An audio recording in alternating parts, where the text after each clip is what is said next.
ನಿಜವಾಗ್ಲೂ ನೀನ್ ತುಂಬಾ ಅದೃಷ್ಟವಂತೆ ಭಾಗ್ಯ. ಅದಕ್ಕೆ ನಿನಗೆ ಬಂಗಾರದಂತ ಗಂಡ ಸಿಕ್ಕಿದಾನೆ.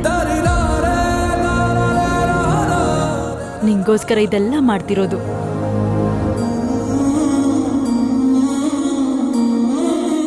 ಅಲ್ಲ ಏನ್ ಮಿತ್ರ ಇದೆಲ್ಲ? ಏನಿದೆಲ್ಲ ಅಂದ್ರೆ ಭಾಗ್ಯಂಗ್ ಹುಟ್ಟೋ ಮಗು ಬಗ್ಗೆ ಯಾಕೆಷ್ಟು ಯೋಚನೆ ನಿಂಗೆ? ಅಂದ್ರೆ ಭಾಗ್ಯ ಜೊತೆ ಪರ್ಮನೆಂಟ್ ಆಗಿರೋ ಯೋಚನೆನಾ? ಅವಳಿಗೆ ಹುಟ್ಟೋ ಮಗುನ ಪರ್ಮನೆಂಟ್ ಆಗಿ ಮನೆಗೆ ವಾರಸ್ದಾರ ಮಾಡ್ಬೇಕು ಅನ್ಕೊಂಡಿದ್ಯಾ? ಭವಿಷ್ಯದಲ್ಲಿ ಏನ್ ನಡೆಯುತ್ತೋ ಅಂತ ಗೊತ್ತಿಲ್ಲ ಮನೀಷಾ. ಆದ್ರೆ ಸದ್ಯಕ್ಕೆ ಭಾಗ್ಯ ಪ್ರೆಗ್ನೆಂಟ್. ಅವಳ ಆರೋಗ್ಯ ಚೆನ್ನಾಗಿರೋ ಹಾಗೆ ನೋಡ್ಕೊಳ್ಳೋದು, ಅವಳ ಹೊಟ್ಟೆಲಿರೋ ಮಗು ಕ್ಷೇಮವಾಗಿರೋ ಹಾಗೆ ಹುಷಾರಾಗಿ ನೋಡ್ಕೊಳ್ಳೋದು ಭಾಗ್ಯ ಗಂಡನಾಗಿ ನನ್ನ ಕರ್ತವ್ಯ.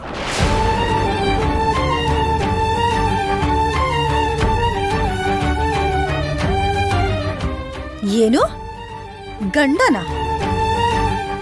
ಈ ಭಾಗ್ಯ ಗಂಡ ಅನ್ನೋ ವಿಷಯ ನಿಂಗೀಗ ಹೊಸ್ದಾಗ್ ನೆನ್ಪಾಗ್ತಿದ್ಯಾ ಮಿತ್ರ? ಈಗ ನನಗೆ ಹೊಸದಾಗಿ ನೆನಪಾಗ್ತಿದೆ ಅಂದ್ರೆ ಏನು ಮನೀಷಾ? ಅವಳ ಕುತ್ತಿಗೆಗೆ ನಾನು ತಾಳಿ ಕಟ್ಟಿದ ದಿನದಿಂದಾನೆ ಅವಳಿಗೆ ನಾನು ಗಂಡ.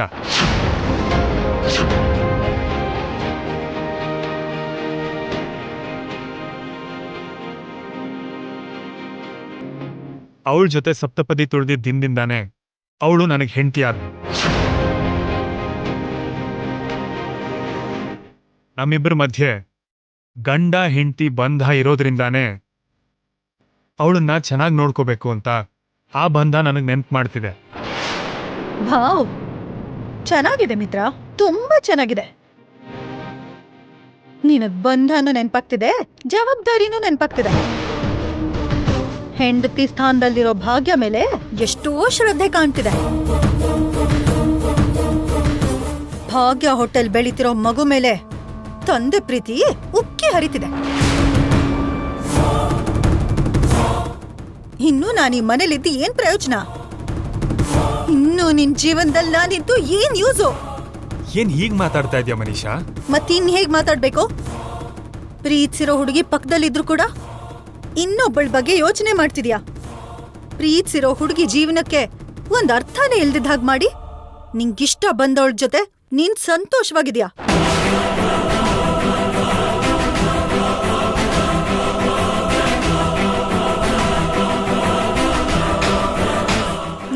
ನೀವು ಎಲ್ರೂ ಚೆನ್ನಾಗೇ ಇದ್ದೀರಾ. ಮಧ್ಯದಲ್ಲಿ ನನ್ ಜೀವನನೇ ಹಾಳಾಗಿತ್ತು. ನನ್ ಭವಿಷ್ಯಕ್ಕಲ್ವಾ ಅರ್ಥ ಇಲ್ದೆ ಹೋಗಿದ್ದು? ಮನೀಷಾ, ಸ್ವಲ್ಪ ಹೊತ್ತು ನೀನು ಮಾತಾಡದೆ ಸುಮ್ನಿರ್ತ್ಯಾ? ಯಾಕ್ ನಾನ್ ಸುಮ್ನಿರ್ಬೇಕು ಮಿತ್ರ? ನನ್ ನೋವನ್ನ ಹೊರಗಡೆ ಹೇಳ್ಬಾರ್ದು, ನನ್ನ ಕೋಪ ಹೊರಗಡೆ ಕಾಣಿಸ್ಬಾರ್ದು. ನೀನ್ ಏನ್ ಮಾಡಿದ್ರು ಕಣ್ಣು ಮುಚ್ಕೊಂಡು ನೋಡ್ಬೇಕು.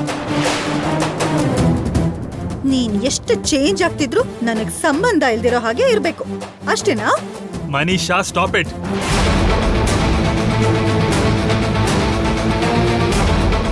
ಅಲ್ಲ, ನೀನ್ ಏನ್ ಮಾತಾಡ್ತಿದ್ಯಾ ಅಂತ ನಿನಗಾದ್ರೂ ಅರ್ಥ ಆಗ್ತಾ ಇದ್ಯಾ? ಅರ್ಥ ಆಗ್ತಿದೆ ಮಿತ್ರ, ಎಲ್ಲ ಅರ್ಥ ಆಗ್ತಿದೆ. ಮನೀಷಾ, ಹಾಗೆ ಮಾತಾಡ್ತಾ ಇದ್ರೆ ಕೋಪ ಹೆಚ್ಚಾಗತ್ತೆ. ಅದರಿಂದ ನಿಮ್ಮಿಬ್ರ ಮಧ್ಯೆ ಡಿಸ್ಟೆನ್ಸ್ ಕ್ರಿಯೇಟ್ ಆಗತ್ತೆ. ನೀನ್ ಸ್ವಲ್ಪ ಹೊತ್ತು ಸುಮ್ನಿರು. ಇಲ್ಲ ಆಂಟಿ, ಇಷ್ಟ ಆದ್ರೂ ಕೂಡ ನಾನಿನ್ನೂ ಮಾತಾಡದೆ ಇದ್ರೆ ನನ್ ಬದುಕಿಗೆ ಅರ್ಥನೇ ಇರಲ್ಲ. ಮಿತ್ರ ಏನ್ ಮಾಡಿದ್ರು ನಾನ್ ಸುಮ್ನೆ ಹೂ ಅಂತಾನೆ ಇದ್ರೆ ಇಲ್ಲಿ ನನ್ ಪ್ರೀತಿಗೆ ಬೆಲೆ ಇರಲ್ಲ. ಹಾಗಲ್ಲ ಮನೀಷಾ, ಒಂದ್ಸಲ ಹೇಳೋದನ್ ಕೇಳು. ನನ್ ಮಿತ್ರ ಹೀಗ್ ಬದ್ಲಾಗ್ತಾನೆ ಅಂತ ನಾನ್ ಅನ್ಕೊಂಡೇ ಇರ್ಲಿಲ್ಲ ಆಂಟಿ. ಪ್ರೀತಿಸಿರೋ ಹುಡುಗಿ ಮುಂದೆ ಇನ್ಯಾವಳ್ದು ಹುಡುಗಿ ಜೊತೆಗೆ ಇಷ್ಟು ಚೀಪ್ ಆಗಿ ಬಿಹೇವ್ ಮಾಡ್ತಾನೆ ಅಂತ ನಾನ್ ಖಂಡಿತ ಅನ್ಕೊಂಡಿರ್ಲಿಲ್ಲ. ಮನೀಷಾ,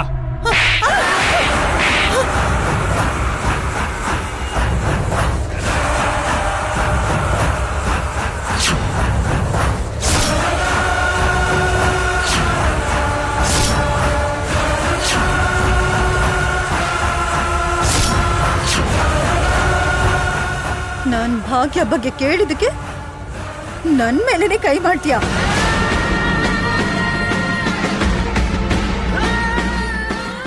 ನನ್ ಪ್ರೀತಿನ ಯಾಕೆ ಮರ್ತೆ ಅಂತ ಕೇಳಿದಕ್ಕೆ ನನ್ಗೆ ಕಣ್ಣೀರ್ ಹಾಕಿಸ್ತೀಯ?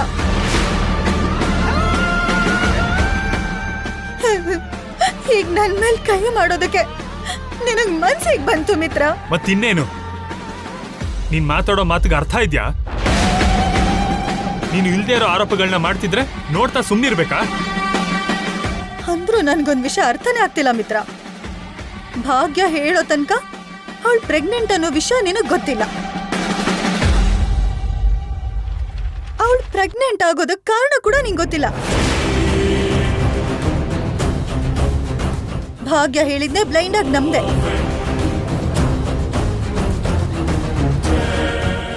ಈಗ್ಲೂ ನೀನು ಆ ಬ್ಲೈಂಡ್ ನಂಬಿಕೆಯಲ್ಲೇ ಬದುಕ್ತಿದ್ಯಾ?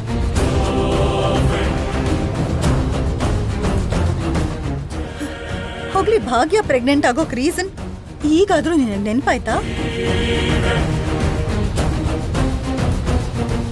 ಅವಳು ನಿನ್ನಿಂದಾನೇ ಪ್ರೆಗ್ನೆಂಟ್ ಆಗಿದ್ದಾಳೆ ಅಂತ ನಿಜವಾಗ್ಲೂ ನಂಬಿಕೆ ಇದೆಯಾ? ಮನೀಷಾ, ಮನೀಷಾ,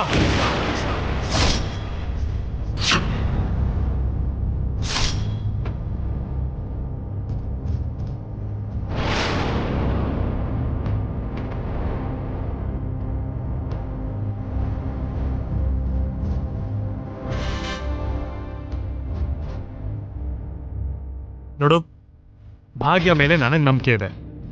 ಅವಳು ಈ ತರ ವಿಷಯಗಳಲ್ಲಿ ಸುಳ್ಳು ಹೇಳಲ್ಲ ಅನ್ನೋ ನಂಬಿಕೆ ನನಗಿದೆ.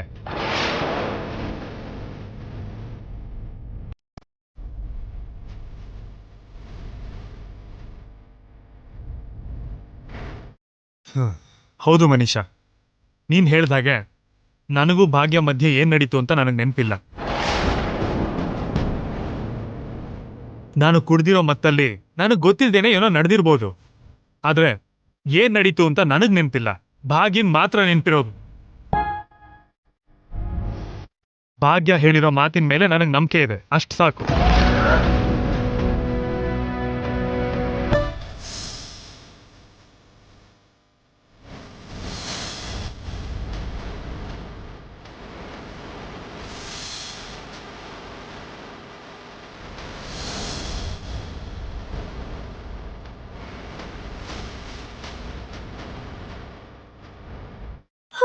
ಅದ್ಕೆ ಭಾಗ್ಯ, ಏನ್ ಮನೀಷಾ ನೀನು? ಎಲ್ಲಿ ಏನ್ ಮಾತಾಡ್ಬೇಕು, ಯಾವ ತರ ಮಾತಾಡ್ಬೇಕು ಅಂತ ನಿನ್ಗೆ ಇಷ್ಟು ವಯಸ್ಸಾಗಿದ್ರು ಗೊತ್ತಾಗೋದಿಲ್ವಾ? ಭಾಗ್ಯನ್ ಮುಂದೆ ಆಡ್ಬೇಕಾದ್ ಮಾತಾ ಅದು.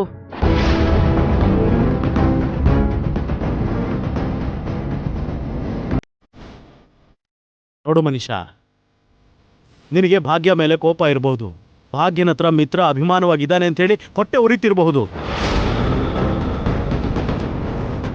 ಆದರೆ ಭಾಗ್ಯ ಬಗ್ಗೆ ಆ ರೀತಿ ಮಾತಾಡಬಾರ್ದು. ನೀನು ಒಬ್ಬಳು ಹೆಣ್ಣಾಗಿ ಭಾಗ್ಯ ಮೇಲೆ ಈ ರೀತಿ ನಿಂದನೆಗಳನ್ನು ಮಾಡಬಾರ್ದು.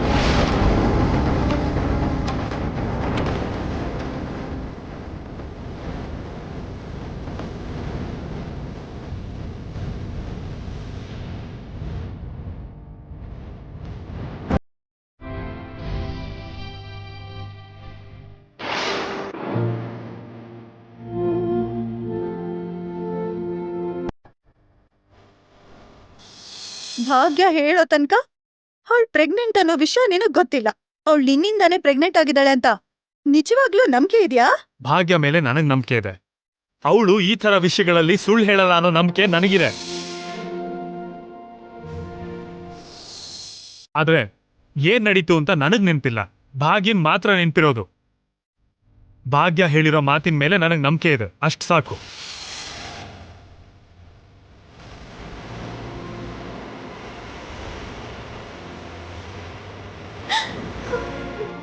ನನ್ ಹೊಟ್ಟೆಲ್ ಮಗು ಬೆಳೀತಿದೆ ಅಂತ ಒಂದು ಸುಳ್ಳು ಹೇಳಿದಕ್ಕೆ ಇನ್ನು ಎಷ್ಟೋ ಸುಳ್ಳು ಹೇಳ್ಬೇಕಾಯ್ತು. ಇನ್ನೆಷ್ಟೋ ನಿಜ ಮುಚ್ಚಿಡ್ಬೇಕಾಯ್ತು. ಒಂದ್ ಕಡೆ ಮಿತ್ರವ್ರ ನಂಬಿಕೆ ಜೊತೆಗೆ ಆಟ ಆಡ್ತಿದ್ದೀನಿ, ಇನ್ನೊಂದ್ ಕಡೆ ಮನೆಯವ್ರಿಗೆಲ್ಲ ಬರೋ ಮೊಮ್ಮಗು ಮೇಲೆ ಆಸೆ ಬೆಳೆಸ್ತಿದ್ದೀನಿ. ಈಗ ನಾನೇನ್ ಮಾಡ್ಲಿ? ಅಮ್ಮ ಭಾಗ್ಯ, ಮನೀಷಾ ಹೇಳಿದ್ರ ಬಗ್ಗೆ ತಲೆ ಕೆಡಿಸ್ಕೋಬೇಡಮ್ಮ. ಅವಳೇನೋ ಆವೇಶದಲ್ಲಿ ಮಾತಾಡಿದ್ಲು ಅಷ್ಟೇ, ಅದಕ್ಕೆಲ್ಲ ಏನೋ ಅರ್ಥ ಇರಲ್ಲಮ್ಮ. ಆ ಮಾತಿಗೆ ನೀನು ಬೆಲೆ ಕೊಡೋಂಥ ಅಗತ್ಯನೂ ಇಲ್ಲ. ನೋಡು ಭಾಗ್ಯ, ಈ ಟೈಮಲ್ಲಿ ನೀನು ಟೆನ್ಷನ್ ತಗೊಳ್ದೇ ಇದ್ರೇನೆ ಒಳ್ಳೇದು. ಇಂಥ ವಿಷಯನೆಲ್ಲ ನೀನು ಮನ್ಸಿಗೆ ಹಚ್ಕೋಬೇಡ. ಈ ಗಲಾಟೆಗಳಿಂದ ನೀನ್ ನೆಮ್ಮದಿನ ಹಾಳು ಮಾಡ್ಕೋಬೇಡ. ನೀನು ಟೆನ್ಷನ್ ಮಾಡ್ಕೊಂಡಷ್ಟು ನಿನ್ ಹೊಟ್ಟೆಲಿರೋ ಮಗುಗೆ ತೊಂದರೆ ಆಗ್ಬಹುದು.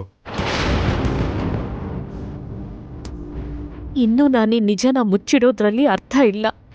ಈಗ್ಲಾದ್ರೂ ನಿಜ ಹೇಳ್ಬಿಟ್ರೆ ಎಲ್ರಿಗೂ ಮೋಸ ಮಾಡ್ತಿದ್ದೀನಿ ಅನ್ನೋ ಭಾವನೆ ಆದ್ರೂ ಕಡಿಮೆ ಆಗ್ಬೋದು. ನೀನು ಆರಾಮಾಗಿರ್ಬೇಕು ಅಂತ ಬೇಕಾಗಿದ್ದೆಲ್ಲ ಆರ್ಡರ್ ಮಾಡಿ ರೂಮ್ನ ಡೆಕೋರೇಟ್ ಮಾಡಿದ್ದೀನಿ. ನಿನಗೆ ಹುಟ್ಟೋ ಮಗುಗೋಸ್ಕರನೇ ನಾನು ಇದನ್ನೆಲ್ಲ ಮಾಡ್ತಿರೋದು.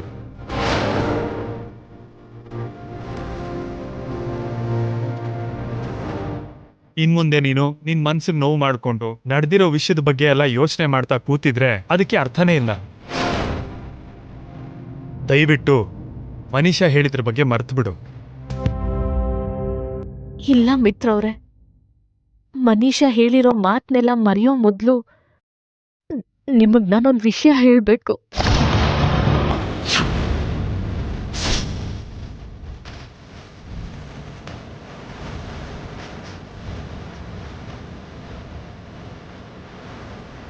ಏನ್ ಹೇಳ್ಬೇಕು ಭಾಗ್ಯ? ಈ ಸತ್ಯದ ಭಾರನ ನನ್ನ ಮನ್ಸಲ್ಲಿ ಹೊರೋಕ್ಕಾಗಲ್ಲ.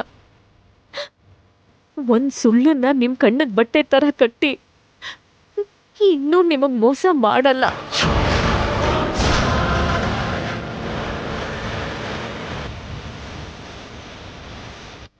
ಏನ್ ಹೇಳ್ತಿದ್ಯಾ ಭಾಗ್ಯ? ನೀವೆಲ್ಲರೂ ಅನ್ಕೊಂಡಿರೋ ಹಾಗೆ ನಾನು ಪ್ರೆಗ್ನೆಂಟ್ ಅಲ್ಲ.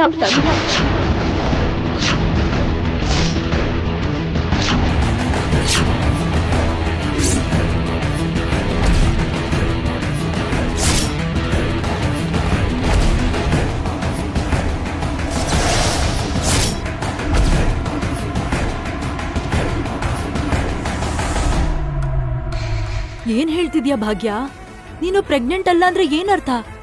ಹೌದು ಅಜ್ಜಿ, ನನ್ನ ಹೊಟ್ಟೆಲಿ ಮಿತ್ರ ಅವ್ರ ಪ್ರತಿರೂಪ ಬೆಳೀತಿಲ್ಲ.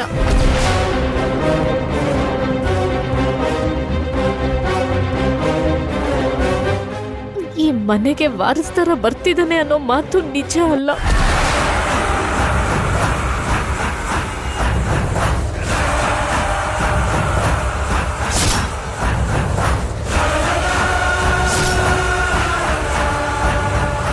ಹಾಗಿದ್ರೆ ನೀನು ಪ್ರೆಗ್ನೆಂಟ್ ಅಂತ ನಮ್ಮನ್ನ ಯಾಕೆ ನಂಬಿಸ್ದೆ?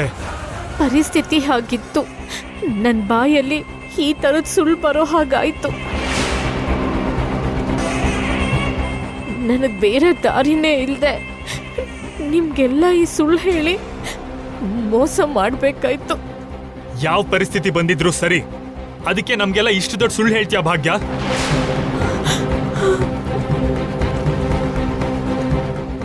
ನಿನ್ನ ಎಷ್ಟು ನಂಬಿದ್ದೆ, ನಿನ್ನ ಮಾತಿಗೆ ನಾನೆಷ್ಟು ಬೆಲೆ ಕೊಟ್ಟೆ. ಆದ್ರೆ ನೀನು ನಮ್ ನಂಬಿಕೆ ಜೊತೆ ಆಡ್ಕೊಂಡೆ.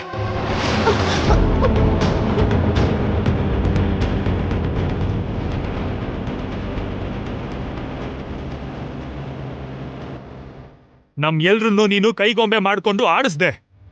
ನಿನ್ನ ನೋಡೋಕ್ಕೂ ನನಗೆ ಅಸಹ್ಯ ಆಗ್ತಿದೆ ಭಾಗ್ಯ. ಮಿತ್ರ, ಆ ರೀತಿ ಮಾತಾಡ್ಬೇಡ. ಅಲ್ಲ, ಭಾಗ್ಯ ಎಂಥ ಪರಿಸ್ಥಿತಿಲಿ ಈ ರೀತಿ ಸುಳ್ಳು ಹೇಳ್ಬೇಕಾಗಿ ಬಂತು, ನಾವು ಕೂಡ ಯೋಚನೆ ಮಾಡ್ಬೇಕಲ್ವಾ? ಹೌದಂಕಲ್, ಭಾಗ್ಯ ಏನ್ ಮಾಡಿದ್ರು ಕರೆಕ್ಟ್ ಆಗೇ ಇರುತ್ತೆ. ಭಾಗ್ಯ ಏನ್ ಮಾಡಿದ್ರು ಎಲ್ರ ಬಗ್ಗೆ ಯೋಚನೆ ಮಾಡೇ ಮಾಡ್ತಾಳೆ.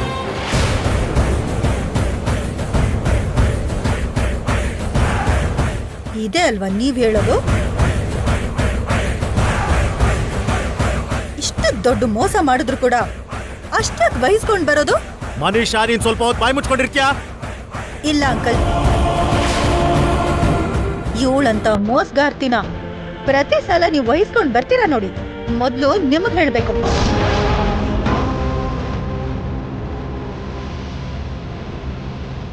ನಿಮ್ ನಂಬಿಕೆ ಜೊತೆ ಆಟ ಆಡ್ತಿರೋ ಇವಳನ್ನ ತುಂಬಾ ಸಪೋರ್ಟ್ ಮಾಡ್ತೀರಾ?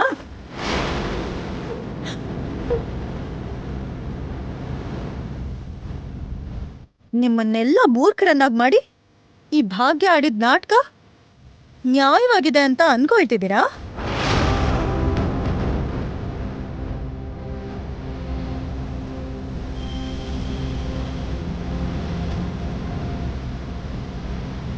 ಎಷ್ಟು ಚೆನ್ನಾಗಿ ಆಕ್ಟ್ ಮಾಡಿದೆ ಭಾಗ್ಯ.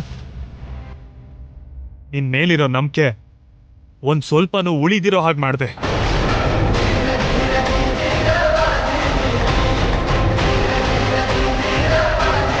ನಿನ್ ಬಗ್ಗೆ ಪ್ರತಿ ಕ್ಷಣ ಅಸಹ್ಯ ಪಡುವಂತಹ ಪರಿಸ್ಥಿತಿನ ತಂದ್ಬಿಟ್ಟೆ. ಸಾಕು, ನೀನ್ ಮಾಡಿರೋ ಕೆಲ್ಸಕ್ಕೆ ತುಂಬಾ ಸಂತೋಷ ಆಗ್ತಿದೆ.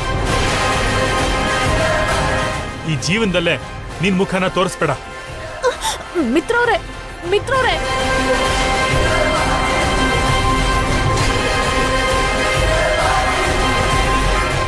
ಮಿತ್ರವ್ರೆ, ಮಿತ್ರವ್ರೆ, ಮಿತ್ರವ್ರೆ.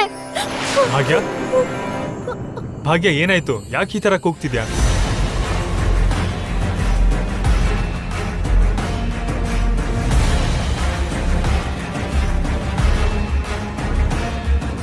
ನಾನ್ ಸತ್ಯ ಹೇಳ್ಬಿಟ್ಟೆ ಅಂತ ಕನ್ಸ್ ಕಾಣ್ತಿದ್ನ? ಏನಾಯ್ತು ಭಾಗ್ಯ? ಯಾಕೆ ಹಾಕಿ ಕಿರ್ಚ್ಕೊಂಡೆ? ಏನಿಲ್ಲ ಮಾವ. ಹಾಸ್ಪಿಟಲ್ಲಿಗೆ ಹೋಗಿ ಬಂದಲ್ಲ, ಸ್ವಲ್ಪ ಸುಸ್ತಾಗಿರ್ಬೇಕು. ಹೋಗಿ ರೆಸ್ಟ್ ತಗೋ ಭಾಗ್ಯ. ನೋಡು ಭಾಗ್ಯ, ಮತ್ತಿನ್ನೊಂದ್ಸಲ ಹೇಳ್ತಿದ್ದೀನಿ, ಕೇಳಿಸ್ಕೊ.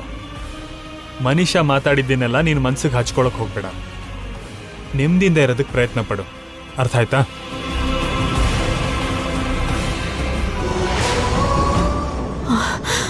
ಸದ್ಯ ನಾನು ನಿಜ ಹೇಳಲಿಲ್ಲ. ಹಾಗೇನಾದ್ರೂ ಹೇಳಿದಿದ್ರೆ ಮಿತ್ರ ಅವರು ನನ್ನ ಮೇಲೆ ಅಸಹ್ಯ ಪಡ್ತಿದ್ರು. ಜೀವನದಲ್ಲಿ ಯಾವತ್ತೂ ನನ್ನ ಕ್ಷಮಿಸ್ತಿರ್ಲಿಲ್ಲ. ಆದ್ರೆ ಸುಳ್ಳನ್ನ ಇನ್ನು ಎಷ್ಟು ದಿನ ನನ್ನೊಳಗೆ ಇಟ್ಕೊಳ್ಳಿ? ಇನ್ನು ಎಷ್ಟು ದಿನ ಇವ್ರನ್ನೆಲ್ಲ ಮೋಸ ಮಾಡಲಿ? ಬೇರೆ ದಾರಿನೇ ಇಲ್ಲ. ಮಿತ್ರ ಅವ್ರ ಪ್ರಾಣಕ್ಕೋಸ್ಕರ ಈ ಭಾರನ ತಡ್ಕೋಬೇಕು.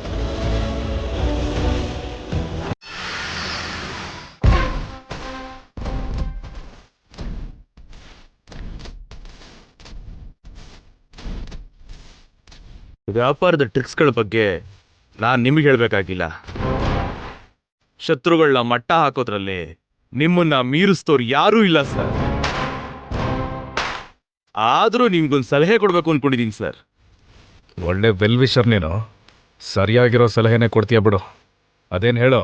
ಮಿಟ್ಟಲ್ ಅವರೇ, ಭಾರತ್ ಟೌನ್ಶಿಪ್ ಟೆಂಡರ್ ಗೆಲ್ಲೋದು ಅಂದ್ರೆ ಮಾಮೂಲಿ ವಿಚಾರ ಅಲ್ಲ. ಮಿತ್ರ ಅವ್ರ ಬದಲು ನೀವೇ ಗೆದ್ದಿದ್ರೆ ಇಷ್ಟು ಹೊತ್ತಿಗೆ ಬೆಂಗಳೂರು ತುಂಬಾ ನಿಮ್ಮ ಹೆಸರು ಮಾತ್ರನೇ ಕೇಳಿಸ್ತಿತ್ತು. ಆದ್ರೆ ನಿಮ್ಮ ಬದಲು ಈಗ ಮಿತ್ರಾನಂದನ್ ಹೆಸರೇ ಎಲ್ಲ ಕಡೆ ಕೇಳಿಸ್ತಿದೆ. ಏಯ್, ಈ ಕತೆ ಹೇಳೋದೆಲ್ಲ ನಿಲ್ಸಿ ಸುಮ್ಮನೆ ಸಲಹೆ ಏನು ಅಂತ ಹೇಳು. ಅದು ಹಾಗಲ್ಲ Praveen Mittal sir. Bharat township tender presentation ಅಲ್ಲಿ ಮೊದಲನೇ ಸ್ಥಾನದಲ್ಲಿ ಮಿತ್ರ ಅವರಿದ್ರೆ ನೆಕ್ಸ್ಟ್ ಪ್ಲೇಸ್ ಅಲ್ಲಿ ಇದ್ದಿದ್ದೇ ನೀವು. ಅಂದ್ರೆ ಮಿತ್ರ ಅವ್ರಿಗೇನಾದ್ರೂ ಪ್ರಾಜೆಕ್ಟ್ ಬರ್ತೇ ಇದ್ದಿದ್ರೆ ಅದು ನಿಮಗೆ ಸಿಕ್ತಿತ್ತು. ಹೌದೋ ಅಲ್ವೋ? ಹೌದು. ಅದಕ್ಕೆ ಇನ್ನೂ ಕೂಡ ಕಾಲ ಮಿಂಚಿಲ್ಲ. ಓಟದ ಸ್ಪರ್ಧೆಯಲ್ಲಿ ಓಡ್ತಿದ್ದವನೇ ಬಿದ್ದ ಅನ್ಕೊಳ್ಳಿ, ಎರಡನೇ ಅವನೇ ಓಡ್ತಾನೆ, ಗೆಲ್ತಾನೆ. ಈಗ ನೀವು ಮಾಡ್ಬೇಕಾಗಿರೋದು ಕೂಡ ಅದೇ. ಈ ಸ್ಪರ್ಧೆಯಿಂದ ಮಿತ್ರನ ತಪ್ಪಿಸಿದ್ರಿ ಅನ್ಕೊಳ್ಳಿ, ಪ್ರಾಜೆಕ್ಟ್ ಬರೋದು ನಿಮಗೆ. ಎಕ್ಸಾಕ್ಟ್ಲಿ. ಮಿತ್ರ ಇಲ್ಲದೆ ಇದ್ದಿದ್ರೆ ಪ್ರಾಜೆಕ್ಟ್ ನನಗೆ ಸಿಗ್ತಾ ಇತ್ತು. ಇನ್ಮೇಲೆ ಮಿತ್ರ ಏನಾದರೂ ತಪ್ಪಿಸಿದ್ರೆ ಪ್ರಾಜೆಕ್ಟ್ ನನಗೆ ಬರೋದು. ಇವಾಗ ಕರೆಕ್ಟ್ ಪಾಯಿಂಟ್ ಕ್ಯಾಚ್ ಮಾಡಿದ್ರಿ. ಇನ್ಮೇಲೆ ಆ ಕೆಲ್ಸದ ಮೇಲಿರಿ. ಖಂಡಿತವಾಗ್ಲೂ ಆ ಭಾರತ್ ಟೌನ್ಶಿಪ್ ಪ್ರಾಜೆಕ್ಟ್ ನಿಮ್ಗೆ ಬರುತ್ತೆ ಸರ್. ಇನ್ನು ನಾನು ಬರ್ತೀನಿ. ಸತ್ಯ ಹೇಳ್ತಿರೋ ಪಾಯಿಂಟ್ ಕರೆಕ್ಟೇ ಮಾವ. ಇವಾಗ ಏನ್ ಮಾಡೋಣ ಅಂತೀಯ? ಮಾಡಕ್ಕೇನಿದೆ, ನಾವು ನಡೆಯೋ ದಾರಿಲಿ ಕಲ್ಲಡ್ಡ ಬಂದ್ರು ಮುಳ್ಳಡ್ಡ ಬಂದ್ರು ತೆಗೆದು ಬಿಸಾಕ್ತಾ ಇರಬೇಕು. ಆ ಮಿತ್ರ ಕಲ್ಲು ಅಲ್ಲ, ಮುಳ್ಳು ಅಲ್ಲ, ಅದೆಲ್ಲ ಮೀರಿಸೋವಂಥ ಒಂದು ದೊಡ್ಡ ಪರ್ವತ ಅವನು. ಅವನ್ನ ಒಡೆದು ಚೂರು ಮಾಡದೆ ಹೋದ್ರೆ ನಮಗೆ ದಾರಿ ಸಿಗಲ್ಲ. ಎಕ್ಸಾಕ್ಟ್ಲಿ ಮಾವ. ಈಗ ನಮ್ಮ ದಾರಿಯಿಂದ ಮಿತ್ರನ ಹೇಗೆ ಪಕ್ಕಕ್ಕೆ ದೂಡೋದು ಅಂತ ಯೋಚನೆ ಮಾಡಬೇಕು. ಅವನ್ನ ತಪ್ಪಿಸಿ ಆ ಭಾರತ್ ಟೌನ್ಶಿಪ್ ಪ್ರಾಜೆಕ್ಟ್ನ ನಾವು ಹೇಗೆ ಪಡ್ಕೊಳ್ಳೋದು ಅಂತ ಯೋಚನೆ ಮಾಡಬೇಕು. ಕರೆಕ್ಟಾಗೇ ಇದೆ, ಆದರೆ ಹೇಗೆ? ನೀನೊಂದು ಕೆಲಸ ಮಾಡು. 24 ಗಂಟೆನೂ ಆ ಮಿತ್ರನ ಮನೆ ಸುತ್ತಾನೆ ಕಾಯ್ತಾ ಇರು. ಯಾವ ಅವಕಾಶ ಸಿಕ್ಕಿದ್ರೂ ಸರಿ ಬಿಡಬಾರ್ದು. ಮಿತ್ರನ ದೂರ ಮಾಡೋ ಅವಕಾಶ ಒಂದೇ ಸಿಕ್ಕಿದ್ರೂ ಸಾಕು. ಆ ಪ್ರಾಜೆಕ್ಟ್ ಇನ್ನು ನಮ್ದೆ. ಅರ್ಥ ಆಯ್ತಾ? ಶೋರ್ ಮಾವ. ಇನ್ಮೇಲೆ ಆ ಕೆಲಸದ ಮೇಲೆ ಇರ್ತೀನಿ.